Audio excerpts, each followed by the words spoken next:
2 weeks left. That's all we've got this week and next week. That's crazy. This season has absolutely flown by. Chris and Sam are officially locked into the playoffs. Chris, in fact, cannot fall below the 2 seed, even if he loses, scoring the fewest points in the league both weeks. And Sam cannot fall below the 3 seed either. The next 2 weeks will just be those two trying to not have to play each other in the first round, basically. Week 12, by the way, was Dan's first week at either the top or the bottom of the scoring. We know he's been a bottom plenty of times.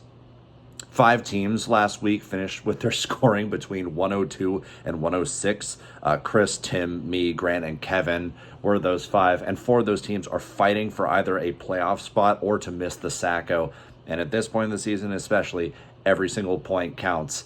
I missed out on an extra point by .22 in scoring. Fuck you, Kevin.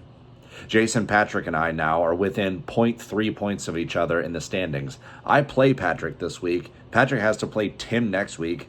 Then Jason gets to play Grant this week. So, and is followed by Sam next week. Grant has a massive opportunity here, actually, to potentially knock Jason out of the playoffs and then let the winner of my matchup with Patrick potentially sneak in.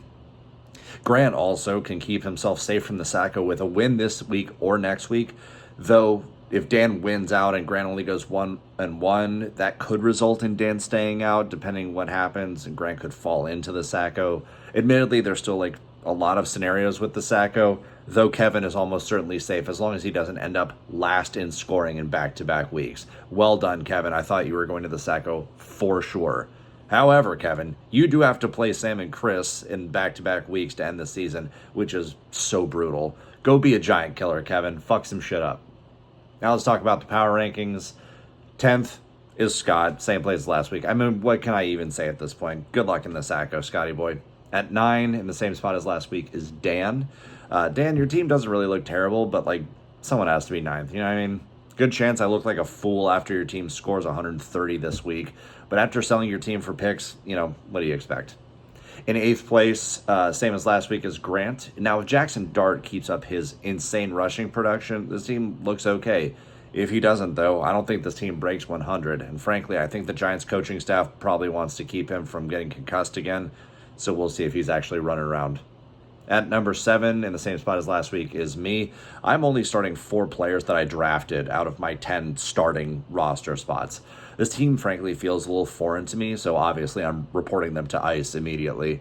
I mean, relying on DeAndre Swift and Brian Thomas Jr. after the last couple of weeks feels just really gross. I don't like my team right now. I do like the picks I have next year, so that's cool. At number 6 is Kevin in the same spot as last week. Kevin has been on an absolute tear for the past month, finishing 4th, 1st, and 4th in scoring in back-to-back weeks. However, JJ gets another quarterback downgrade. Ramondre is back in the picture for the Pats, which hurts Travion Henderson's upside, and DJ Moore will almost certainly go back to second fiddle on that offense. That game was kind of an anomaly. The ceiling has been capped for Kevin, but this team is still a solid one. At number 5, down 1 spot from last week, is Tim. This is a good team that will almost certainly make the playoffs, but CeeDee Lamb, to nitpick, doesn't have a 100-yard game over the last month and has only scored 1 touchdown over that span, which means he's getting massively outproduced by George Pickens, which is crazy to me. I think obviously most of us know that CeeDee Lamb is definitely the better football player, but Dak seems to really like throwing to that absolute fucking psycho.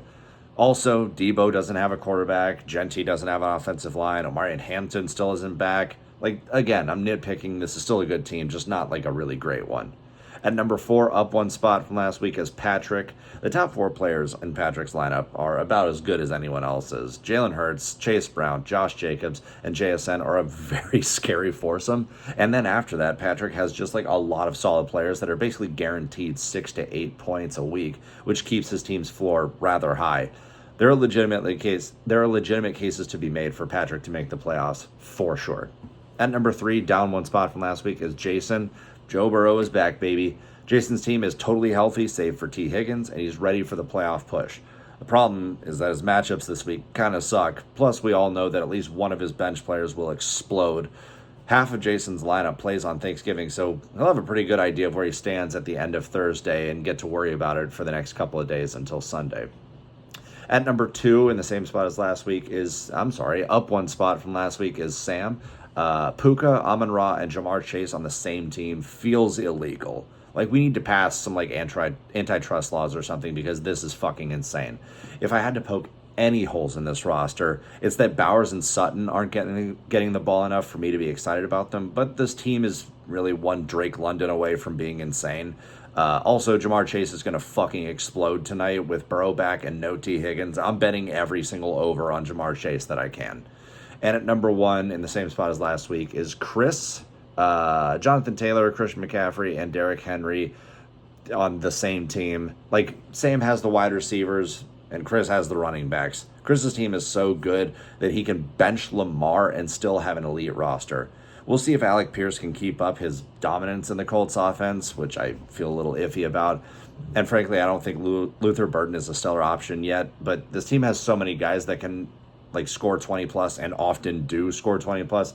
It kind of doesn't matter. The upcoming matchups are as follows. Sam is favored by 8.5 against Kevin. Now, Kevin may put up a decent fight, but Sam's wide receivers are going to combine for like 50. I think Sam probably takes this one easily. Tim is favored by 7.5 against Dan. This could be a fun matchup. Dan's mojo seems to be wearing down, but Tim has some absolutely brutal matchups. Dowdle against the Rams, Pittman against Houston, Debo against Denver, Genti against the Chargers. This one could be low scoring and kind of close.